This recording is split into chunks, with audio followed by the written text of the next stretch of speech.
Welcome everyone to another edition of Smacked Up Wrestling Podcast. As usual, check us out on Facebook, leave us a like on Facebook, follow all our stuff that's on there. And a little game we want to try with you as well. Leave your comments in the comment section who you think is going to win. You can play in the prediction games with us. What do you think of that, Martin? What do you think? They can play a game. I think I'm going to enjoy telling everybody they're wrong and losing all our subscribers. That's okay. So that's what you do. You tell us who you think is going to win out of all the matches. You leave us comments. Let us know what you think, okay? As usual. And see, if you get it right, you get absolutely nothing. You get a wee heart next to you. You get a wee heart. That's what you get, a wee like. You'll get a like from me or Martin. So, as usual, the podcast is brought by myself, Will, and the great one, me, Martin. That's me, aye. So, we've got something to talk about before Roadblock. Something you have to tell me about before Roadblock, because I'm desperate to play Destiny. I like to get back in Sparrow Racing and lose constantly. But what is it you've got to tell me before Roadblock? What's happening in the wrestling world? Probably the next big evolution in how wrestling is presented to an audience, a modern audience. And I'm not saying that lightly, but last night's total non-stop deletion was really a watershed moment, and it's probably been seen by about 3 people in America. The way it's all filmed, the structure of it from a film nerd standpoint, it's like Matt Hardy finally grew up. He's went from being a guy making college films with his brother's weird college art and characters to a true low-budget filmmaker. It was structured like a traditional event, right? They were using Matt's like practice ring area where TNA had flown in, the 6-sided ring. They got a crowd, obviously advertised locally, and probably friends and family, some of the people involved. They had a setup that looked like Matt Hardy's open mouth for the wrestlers to come in and out of. Right. And presented as this special one-off from the Hardy compound event. The main event being the much-hyped tag team Apocalypto, which we'll get to in just a minute, but I just wanted to mention the undercard. It started off, made a big deal out of his son Maxwell having his first match. Fuck's sake. Right? Aye. No, just bear with me here. Now, everybody knows this is a piss take. The tongue is in cheek here, right? No one's going to take tonight seriously. So, during the wee intro that the Hardys are doing, you know, they've got the Gardener out, they've got Vanguard on and blah, blah, blah. Rockstar Spud shows up and has this amazing, hilarious rant about how King Maxwell doesn't respect the business and he's sickening as a 1-year-old who doesn't respect wrestling, and he's going to teach him to respect it and all this, right? So it's just so stupid. I loved it. Absolutely loved it. I don't know what's worse, mate. I don't know about the fucking incarnated dragon in Lucha Underground is worse than this. Right, you shut your mouth about Lucha Underground. That's genius. Oh no, it's not. See in Lucha Underground. No, like, see if you watch like Star Trek, right? Yes. You watch Next Generation. See, because Worf's a Klingon, you don't go, look at that brown guy with the fucking bits in his head. You take it seriously within context. In Lucha Underground, they're presenting old stories from old Lucha Libre films from like the 60s and the 70s. And in context, as far as the show's concerned, that cunt's a dragon. The thing that puts me off with right. Lucha Underground is... No, like, this is the problem. It's WWE's fault. No. I'm talking about the actual performers. I'm not talking about what's happening, like, storyline-wise. That's not why I can't watch it. The reason I can't watch it is because there is, like, 3, like, brilliant, like, really good wrestlers on it, and the rest is no. I'm not accepting this. I'm going to need to give you an education. Nah. I'm not accepting this. So Mini-Max got a match, you're telling me. Right. King Maxwell has a match against Rockstar Spud. King Maxwell comes out on a tiny child's electric Mercedes. Oh my god. Goes to the ring. He gets ready. Like, no, this is where the idea behind this kind of presentation comes into play. Now, if we were just watching this in person, it would just look stupid, because there's Spud, you know, doing his best over-the-top bad guy thing, which he is brilliant at. I really do believe he's one of the best at what he does in anywhere, and he's so much better than TNA, and I cannot understand why he's still there. So Spud's doing the stereotype over-the-top heel, totally hamming it up. And obviously, if you're there and you're seeing a fucking toddler in the ring, the toddler's going to do what toddlers do and toddle about, not really pay attention. But because they're using this film style, they can hide all that. And they make it look like the two of them are facing off and stuff. And just clever editing. And just as the match gets underway, you make it a no DQ match. Senor Benjamin gets in the ring, tasers Spud, and Maxwell pins him for the 3. Fucking amazing. Exactly what you need to do. Woke up the crowd for the get-go. They're all having a laugh. It's a good time for everybody. And then as it goes on, you know, that stupid itchweed thing that Jeff's made up that it seems to be a drug turned real. They have a match using that thing. And that's all well and good and all that. But the overall show is presented like as being part of a news broadcast shown by Vanguard 1. So you've got a newscaster talking about how it's apocalypto time, and the idea that they're selling you, again, only works within context. Outside of it, stupidest thing ever. If the Hardys lose the main event, their compound will be destroyed by their gods, right?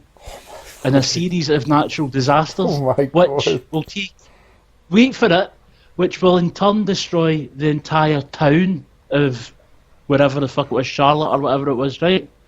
So they've evacuated the town. No one's allowed in or out. That's what they're selling it. And they even have like this shitty wee low-budget volcano they've built shooting out fire and stuff in the background. But they actually have it on the Hardy compound as a place to wrestle ground. Anyway, they have a title match, like the world title, Bobby Lashley and Eddie Edwards. And, you know, those two guys, Eddie Edwards, have been going for years. Bobby Lashley's a lot better than he was in WWE. They have a decent match, which ends up with Lashley spearing Edwards through a wall, which looks just as shit as you hope. And the two of them just brawl out into the forest. And then everybody's like, well, I guess that match is done. Then the main event, right? There's something so unique about this. Even if you don't like the Hardys, even if you think this whole thing is stupid, watch it as a short film or a TV show. So you've got like your traditional wrestling thing of them coming out the entrances. Just a wee second to get you the actual teams that started it off, because obviously you've got the Broken Hardys themselves, right? You said there's the Rock and Roll Express, who are like 9 million. I've just found it here, right? Because the Rock and Roll Express show up halfway through the show to Matt's front door, and he goes, "Whoo, splendid!" and all this, and like, "Would you like some nuts? Possibly some vegetables? Maybe some meat?" All this kind of thing, right? Like, well, whatever, just give us a beer. And they had ODB show up. I actually liked her for the old days of TNA. Anyway, that's not the point. I'm just getting down to the right bit here because I've listed the teams on this page. Right, so you've got the Hardys, you've got the Rock and Roll Express, you've got the Helms Dynasty, which is Gregory Helms with 2 guys I've never heard of because it's TNA, and you've got the K, which is Abyss and Crazy Steve, who were the original opponents of the Hardys, which started all this stuff. Mm-hmm. Abyss is... This is another one. See, Abyss is a big guy. He's like Kane in his prime. I can't pay a higher compliment than that. He's excellent. He knows how to wrestle properly. He can wrestle properly. He looks threatening no matter what. He can do big moves. He can do flying moves. The guy is just the perfect all-round big guy. And I hate that he's always been almost at WWE, or he's refused to sign because TNA was doing all right at the time and stuff like that, and he kind of got locked in there. And now he's maybe too old for them. But he's great. He's just great. I cannot say enough good things about Abyss, even if his main gimmick for most of his career was what I would call Man-Kane, which was just Mankind and Kane. Like Mankind if he was Kane's height, you know? Aye. crazy, hitting himself, blah, blah, blah. So, you start off with these 4 teams. The whole, arena, no really arena, is it? It fills with smoke, red lights start flashing, Vanguard 1 warns everybody to evacuate. All members of the public must leave, blah, blah, blah. Because the start of Apocalypto is also the start of the actual apocalypse for the Hardy compound, don't you know? Well, this happens, they all start brawling, you go outside, you've got the fireworks and all that again. But Helms grabs these 2 guys and he goes, sack this, we're out of here. They get in their pickup truck and drive. But see when they get onto the main road, for absolutely no reason and with no proper means of getting there, Matt Hardy suddenly spawns in the back of the truck and boots fuck out the lot of them during them driving down the road. So this takes them out the ranch, but meanwhile Abyss and Crazy Steve, right, again, so ridiculous, but I absolutely loved it because of how over the top it was. They go to the front gate of the Hardy compound, there's loads of indie teams who've all been invited to be the best of time and space, right? They come in one by one and the 2 of them start murdering them. I don't mean murder as in, he pure battered him. No, I mean as in, he's chokeslammed that cunt and broke his spine. He snapped that guy's neck. He's put a rock out of that guy's head and pinned him. He killed them all. He killed them. Sound effects and everything. And then it's just Rockstar Spud out there who starts going on about how he's going to have a big man to beat them and he's going to take them all out and blah, blah, blah. And here he comes, all the lights go out. Abyss is standing there, looking kind of intimidated. The lights come up and it's Hornswoggle. Mate, that's pretty much the sound that I expected there. Mate, you need to see my face. You know what? 2 seconds. Wait till I turn on my webcam and I'm going to turn into the camera, right?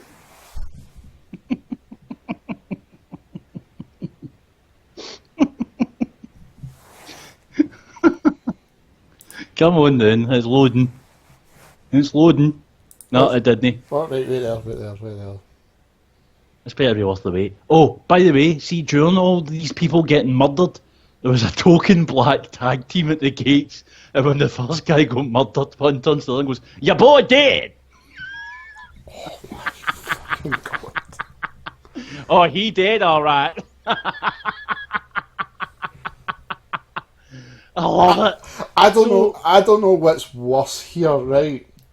Because one thing I've always despised was I hate 80s wrestling, and how that was really over the top. I'm not saying it was over the top as this, but now that was really over the top with the characters and shit like that. And I fucking hate it.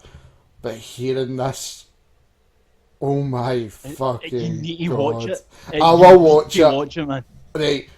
Did the dilapidated boat show up? Well, I'm getting to this Oh, because right, the okay. Hardys, who are fighting throughout the town, might add, not just at the compound, with these arseholes with helms, they work their way back. Matt's getting pinned, the two of them have been separated. Just as the 3 counts about to end, Skarsgård interferes by hitting the guy in the head with the pin. What the fuck? A boat? No. Do you know the boat's sitting next to where the pin is? And Matt's going, "Oh, help me, Skarsgård! Help me, I need your power!" And it scalp right in the head to the guy. So Matt, who's down and out on the ground, trying to crawl and pull himself together, and Helm shouts, "Kick that boat's ass!" Oh my god. The 3 of them start booting fuck out the boat. And then all you hear is, "How dare you defile Skarsgård!" And Matt boots fuck out the lot of them, and he throws Helms into the water, which of course, as you know from previous deletions, is the Lake of Reincarnation, which leads to Helms coming out as 3 count from WCW and doing his dancing and pop band stuff until he realises the 2 guys with him aren't actually the original members and says, "Those 2 were better than yous," and gets thrown back in the water again. But at this point it cuts off and you're seeing the rest of the fight. Now Matt and Jeff find a ring in the middle of the compound outside, and the Rock and Roll Express are there, and they have a proper match in the middle of this, and it's alright. Again, this is where using the filming techniques is really clever. Because those two guys are ancient. They're not exactly at their peak. You can cover up any faults they have. All you need to do is clear for editing, using the camera shots, using the darkness. Really cleverly done. Made them look like they could actually still move in the ring. Really smart. And, you know, it's more a sort of like wee Easter egg thing for old school wrestling fans than a serious proper match. And it cuts off, and you're seeing like Hornswoggle and Rockstar Spud battering people in the six-sided ring indoors. Abyss and Crazy Steve are still murdering people out the front, literally. And then, you're not going to believe me when I say this, it takes a turn. Because back in the four-sided ring, there are now fucking lifts on either side of the ring. Oh my fucking god. You know, the fucking cherry picker lifts. Yes. So, and one of them is Jeff Hardy, and another one is Ricky Morton. And they go up above the ring, and they move towards each other, and they start booting fuck at each other in these wee lifts. Meanwhile, the other match is going down in the ring, gets to the point where Ricky's down, Gibson's down in the ring, and Jeff being Jeff, all you hear is, "Spark Monkey, attack!" from Matt, so that Jeff does a swanton off it and then misses. So Matt does a twist of fate, pins him and eliminates him, and then to the line of the night, picks up Jeff and goes, "You old Spark Monkey, you!" I heard one of the best lines was it Gregory Helms holding a shovel and the man with 3 H's. Wait for it, we're getting there. Yeah, we're getting there, right? Because those two, like, obviously Helms was back in the lake and he comes out, and for some reason they're fighting Matt in a graveyard. They're all fighting on the volcano, and everybody falls over in the earthquakes, and then over at the Lake of Reincarnation appears Hurricane Helms with actual superpowers. Oh my fucking god. No. So, No. Matt's fighting Helms' two guys in a graveyard, and they're kicking fuck at him until Hurricane Helms shows up and batters them. And then Does he fly? they pin the two. No, he just betrays him because Hurricane Helms is on the side of the light, which is the side Matt Hardy's on now. So they pin the guys and they eliminate them, and you see them burying them, literally. And they've both got shovels, and they clang the shovels and go, "Even the man of 3 H's would be proud of how we've buried his young talent." This just sounds awful. And then a wee thumbs up for the camera.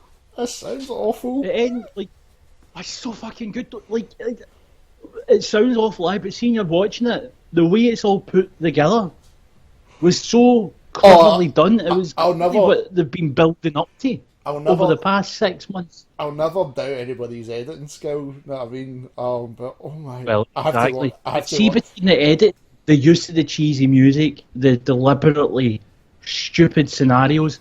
I mean, like, you have Abyss and Crazy Steve in the ring going on about how they're going to destroy everybody, and fucking Vanguard 1 shows up and shoots them with fireworks. And Abyss tries to shoot back with other fireworks. Oh my god. And they have a fight.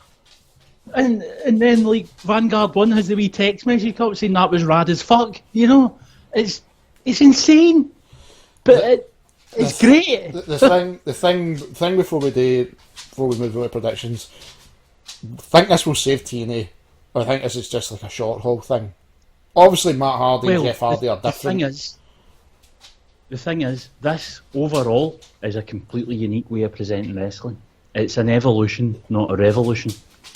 And yes, it's all cheesy and stupid, but you can take this style of presentation, you can apply this to serious matches or more comedy ones. Remember Road Warrior Animal showed up because Ricky Morton was in the crane going, "Let me down, you broken son of a bitch," and all this, and he realises nobody's there and he goes, "Let me down, please."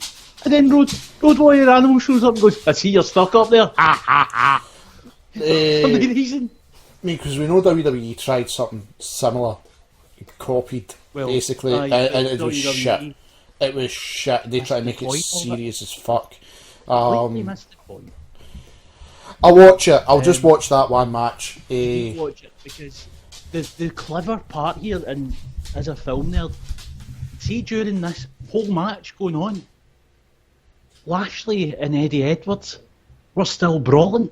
Their match was still going as far as they were concerned. There wasn't a referee for them, but they were kicking fuck each other all through the town, all through the fucking forest, all through the match. Literally through the match, ignoring everybody else going at it, booting fuck at each other. And it was so cleverly structured like that, because it gave you a break from that action. It forwards another storyline. These two guys hate each other. They're not even fighting for the title. They're fighting because they want to hurt the other, you know? And it was so cleverly done in that respect. Which, again, if you told me 6 months ago I'd be saying this about something Matt Hardy made, I'd have slapped the yellow off your teeth.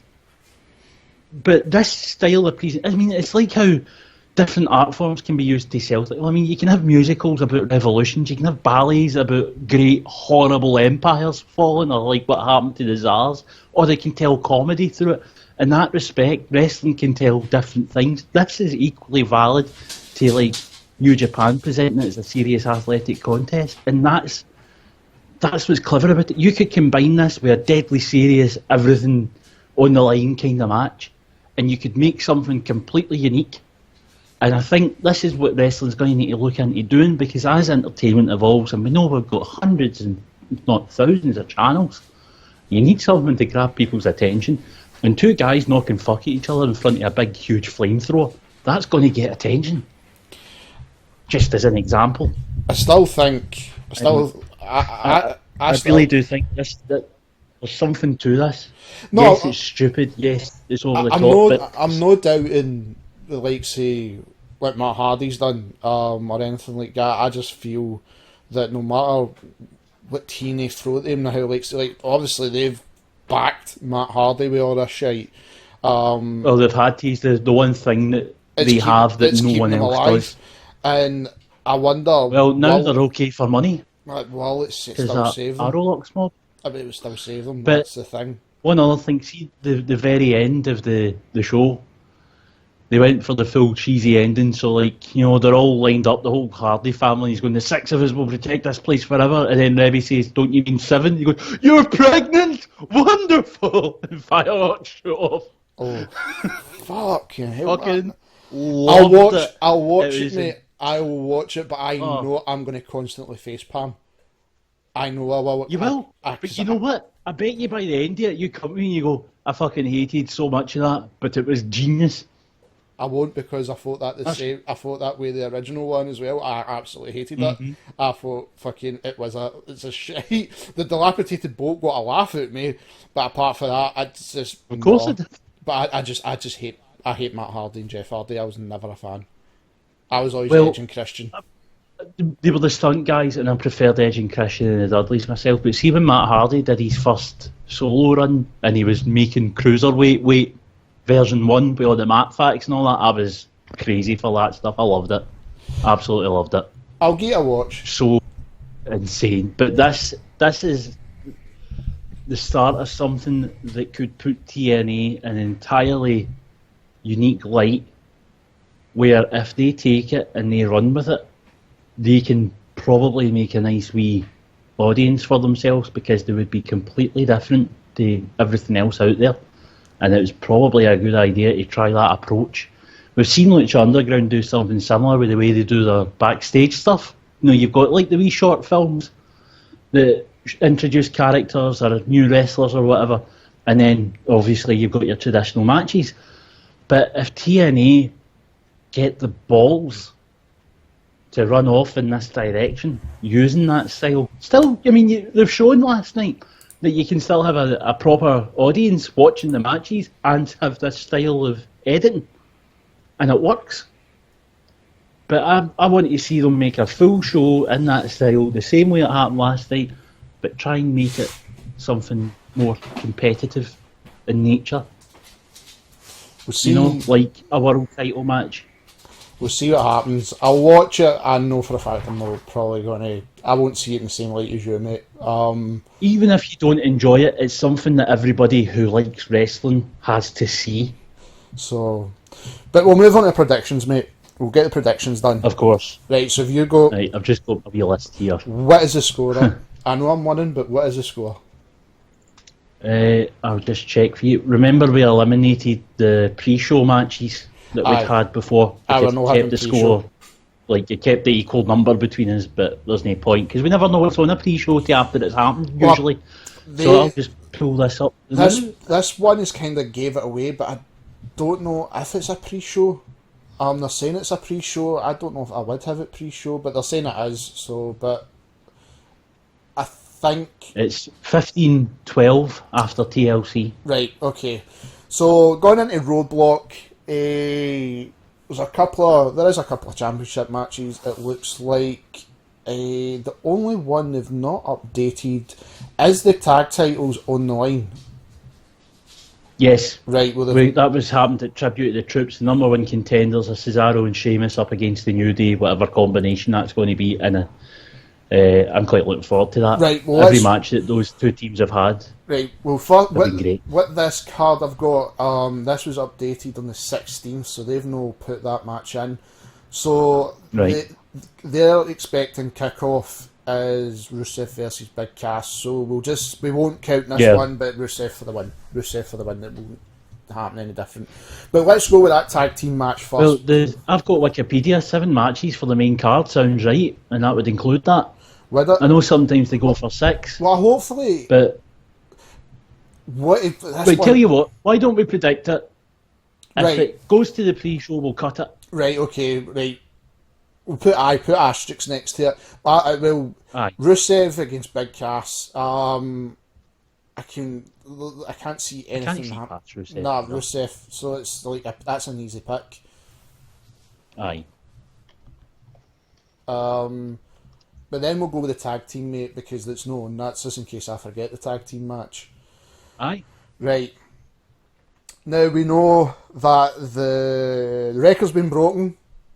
It's been shattered now, and they've set a new record to go into Sunday. Yep. But I can see them dropping the titles, which I think will be refreshing. It'll be refreshing for their characters to see what they've got to do different now. And it just won't be stale. That's the thing. I think we've both agreed. I agree. It wouldn't be stale, and Cesaro deserve it so much. So absolutely do. I think the two are both going to go with Cesaro and Sheamus. I think here's the thing. I would love to, but we're dealing with idiots. I don't think they're going to change the titles. I think they're going to do it on a random Raw. So you're going New Day? I think New Day is going to retain because nobody wants to see them retain, and that's exactly the kind of thing Vince and that would do. However, if it's the case that Cesaro win and I lose that particular prediction, I am not going to feel bad. No. So I'm going for Sheamus and Cesaro, and you're going for New Day for the tag titles? Aye, just because I feel like they're going to use it as a fuck you to everybody. Right. I really do. So next... And it hurts me to say that because I love Cesaro. He's the best. He's just the best on the main roster. Next, what we've got is Sami Zayn versus Braun Strowman in a 10-minute time limit match. Yes. Now... So, what I'm wondering, now, before we go into prediction, now, obviously, somebody wins a match, we know who to put. But see if this goes to the time limit, are they going to call it a draw? I don't know. Are they going to say Zayn wins because he managed to get to the time limit? You know what I mean? I know what you mean, mate. See, I'm at a crossroad with this one because Strowman is constantly beat up Sami Zayn, and usually when that happens, the other wrestler wins in the pay-per-view, but they've kind of changed that the last couple of weeks. Well, the time limit's a very clever method of dealing with that. And I think time limit should be used more often. I might go for Zayn in this match, mate. I think there's got to be something where he'll do where he can hang on 10 minutes. I think he's going to reach the limit, but I don't know if that qualifies as him winning or if it's a draw because he survived. That's what I'm saying. So why don't we put a wee asterisk? Put that one until they explain the rules better. Remember, people, leave comments who you think's going to win their matches as well. Leave the comments there as well. And if you know what the rules are, let us know. Yeah. So, but I'm going for Zayn. But again, asterisk. I'm because agreeing with that. I don't get the And I've got rules. these It's things. just what will happen at the end of the 10-minute time limit. Is it a draw or whatever? But Aye. it makes So see if it reaches the time limit and it says it's a draw, we're going to count it as one each aye, just fucking because count as it is a win if he Aye. doesn't get murdered, as far as I'm concerned. Because if it's a draw, if I had a Strowman, it's a draw, so that's still a point. So, Aye. but it makes sense. It's the fairest way to do it. It's the WWE's fault for not explaining things. Yeah, because it's just the way they've built up the match and where Zayn needs a victory. It would make sense. It would make sense, but then again, this is WWE. Aye, Zayn. Fuck it. Which Zayn. is exactly what I was saying about the last match there. Yeah. So, We've also got Rich Swann, TJ Perkins, and Brian Kendrick. Oh, right. I didn't know this was a triple threat to Reddit, didn't I? Same here. I didn't know it was a triple threat, but I can't see Rich Swann dropping the belt just now so early. You can. I mean, this is going to be because it's a B pay-per-view. A B pay-per-view. I don't see him shaking up much. No. I really don't. No, Especially knowing this guy's won the thing 2 weeks ago for their new show. I can see. Sorry, just see once we're done here, we need to talk about the UK thing again because some more news came out in regards to the contract. That's no worries. Sorry. Yeah, I know that's cool. Yeah, Rich Swann, mate, it makes sense for him. For it just the thing's brand new. Aye, Rich Swann. It would be daft to drop the title. Aye, absolutely. Very daft. We've got Seth Rollins versus Chris Jericho. I was just going to say, I can't see past Rollins for this. Near can I, because I didn't know he's lost 6 in a row. Pay-per-views. Aye. I'm going for Rollins. But the other thing is, if he beats Jericho, then they'll paint it as some. Well, he should be back in contention for the belt and all this, even though it would mean absolutely nothing for Rollins. No, he always will be in contention for the belt. I know they'll build it as if he's like the next one, but he always will be in contention. Aye. It's a setup.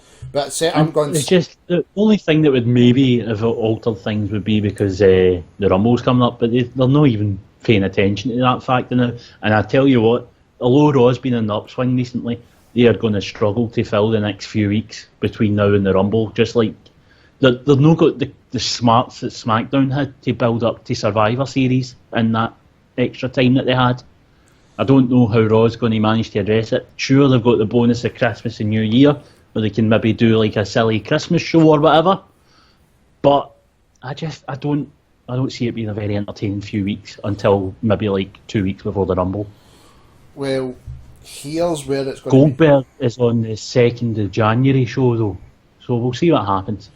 Well, the next 2 matches is where it can make or break the night for us too, because apart from these 2 matches, we've basically agreed with every single one, because like in a story level it makes sense, but these 2, like, we go with the Iron Woman match, the 30-minute Iron Woman match. I am not calling it an Iron Woman match. And we're calling it the Iron Woman match. Sasha Banks versus Charlotte Flair for the women's title. And obviously your old dad's involved somehow, some way, as always. Mate, I'm going with Charlotte. So am I, because Flair's going to do the dirty. I think Flair will do the dirty. Charlotte's never lost a title match at a pay-per-view where Sasha's like the Queen of Raw at that.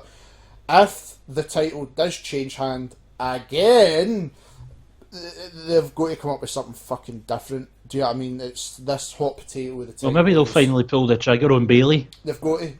Because Bayley's just hanging back now, just messing about with Alicia Fox. No harm to Foxy, but she's no business being. They've got to do something else. They really do. But I'm going for Charlotte in this one. Yeah, I absolutely agree. I just when you've got Ric Flair built up to be involved like this, there's no way he's not getting involved, and he's not going to stab his daughter in the back. No, it's a fucking setup. I'll be really surprised if Sasha Banks walks away as champion. Really surprised. I don't think they're going to do anything like that.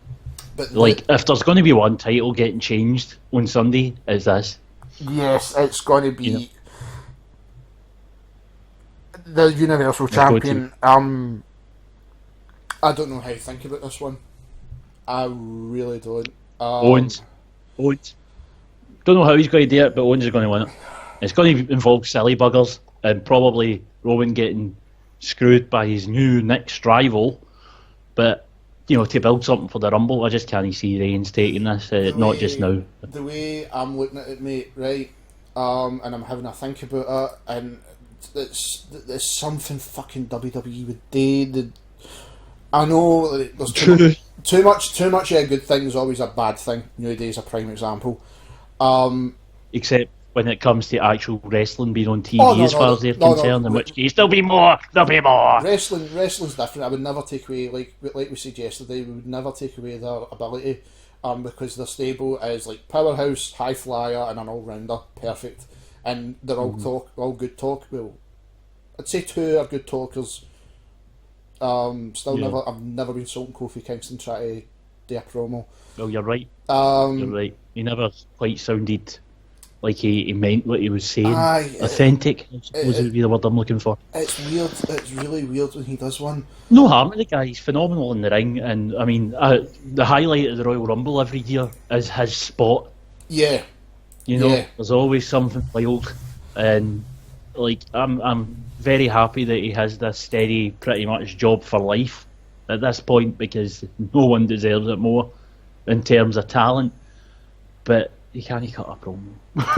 Oh no, he can't do it. So, but this one, mate, this is what I can see happening, right? I'll be really surprised if it doesn't happen leading into... Is there a pay-per-view for Raw before the Rumble? No, this is the last one before the Rumble. That's how I'm saying I think they're going to struggle with the next few weeks to fill them all in. Now, I think it would be a stupid move to put the belt on Roman Reigns. I honestly do think it's stupid. I hope to fuck they don't, because that US belt should have been too careful. If he wins that belt, right, then I know there's no real mid-card there just now, but that US belt's fucking irrelevant now. Aye, he's ruined all the good work that was done over the past 2 years.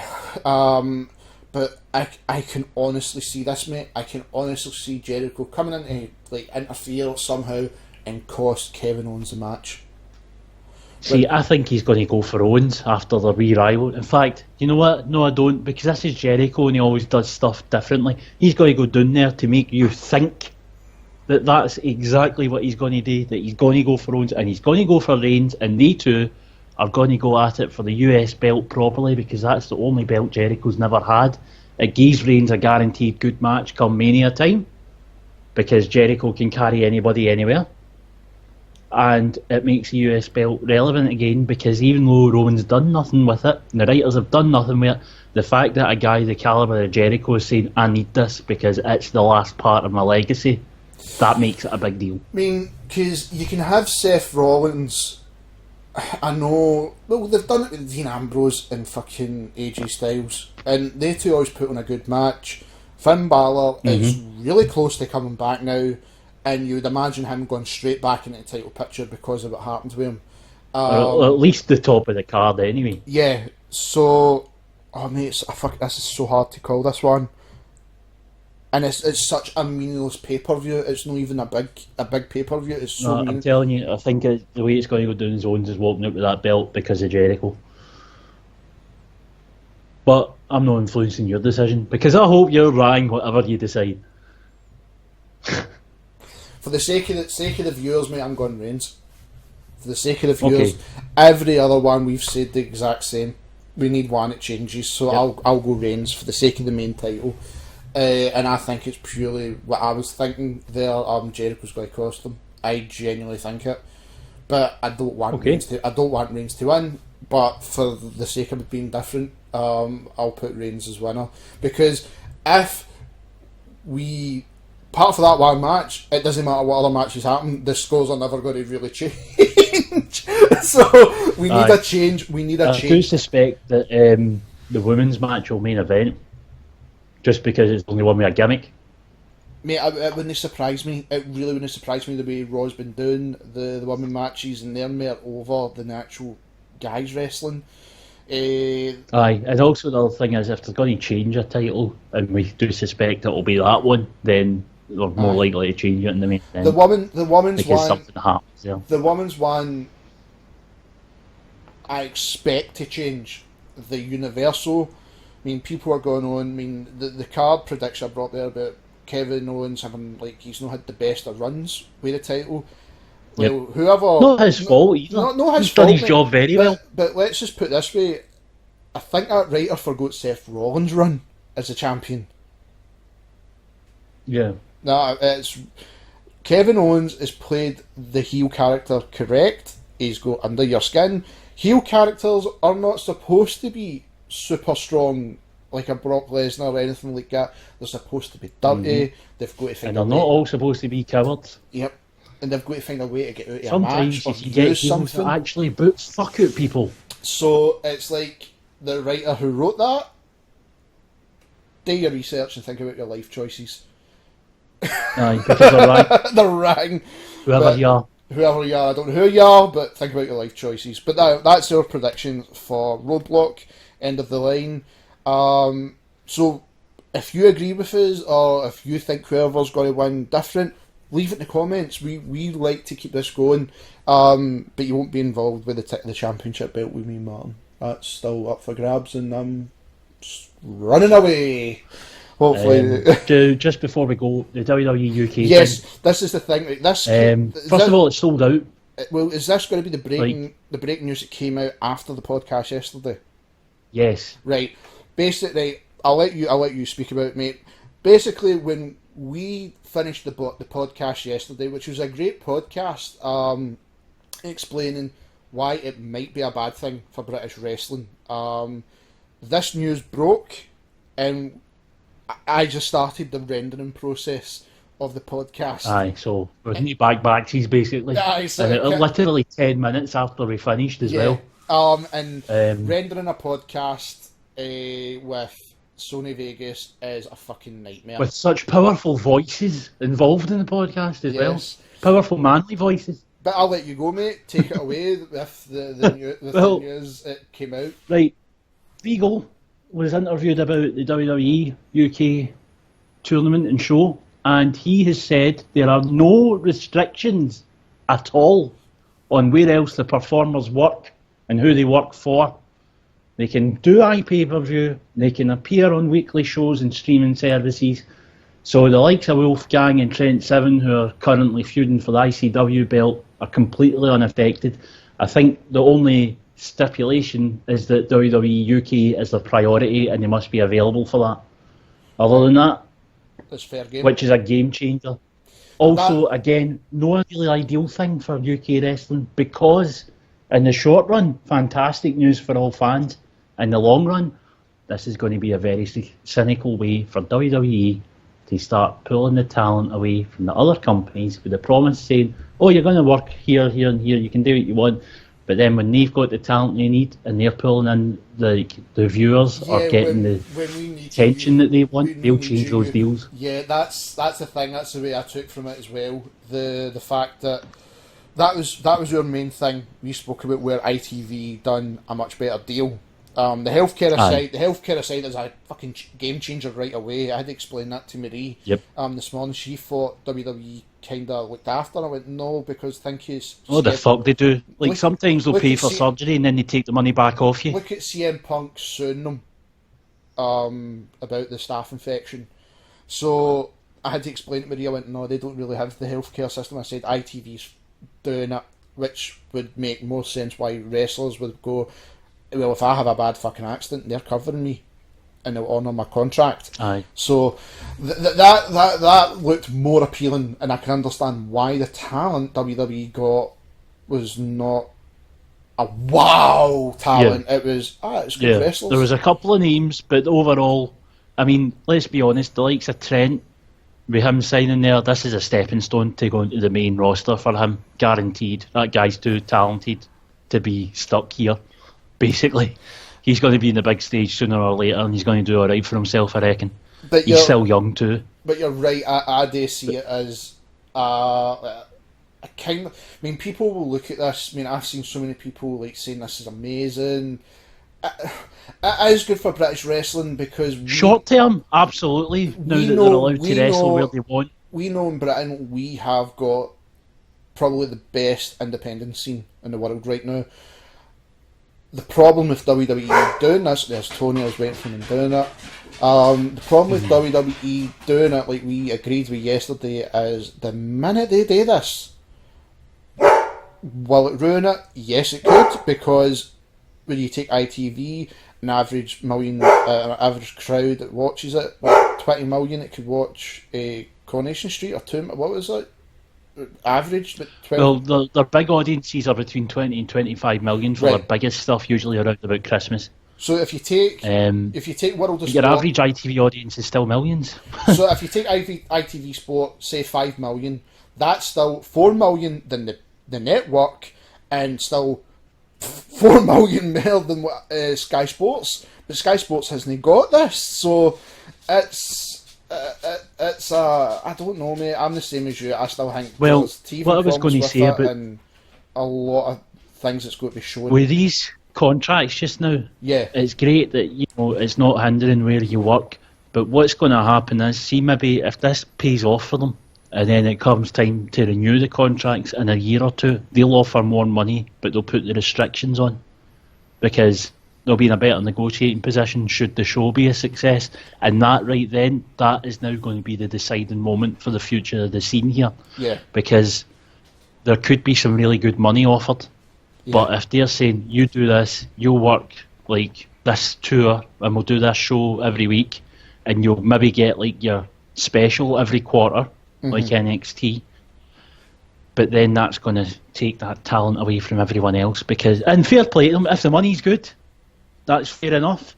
I can understand why, but I think they're going to wait till they get settled and take advantage of the fact that they've settled in, and they're going to offer them more money and restrict their working. I mean, because obviously we'll do a podcast when it's finished. The tournament's only 2 days, so we will do a podcast on that, because it is. Definitely. It's a big thing for us, and I was going to actually say to you about a podcast for the pilot for World of Sport, just to get our two feelings on it, because that's something I want to watch. I know you cannot wait to watch it. Well, I want to see what ITV's got to bring to the plate. If ITV fuck this up on the pilot, then we know where it's going to swing. It will make it so obvious where down the line British wrestling's going to go, and it probably will be the States. Yeah. But that's it. But we're back, everybody, on Monday for the review. And to see where the scores, well, the 1 point is going to make a difference. 2 points in the tag team match as well, remember? Oh, fuck, that's right, yeah. Where the points are going to lie, going into the Rumble. So, I hope you enjoyed the show. And as usual, like I said, leave comments who you think is going to win in the matches, who you want to win. Let's see what you think as well. Check us out on Facebook.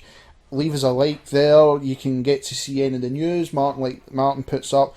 There's been really funny stuff, there's serious stuff. It's more insight into the wrestling side if you're not too sure about it. And always sub the channel, watch any other videos we've done. Every podcast is back catalogue on it as well. And if you don't know where to find us on Facebook, links in the description. So everybody, once again, thank you for listening to the Smacked Up Wrestling Podcast. I've been Will. And I'm gonna get you! I'm gonna get you! I'm coming for Jesus!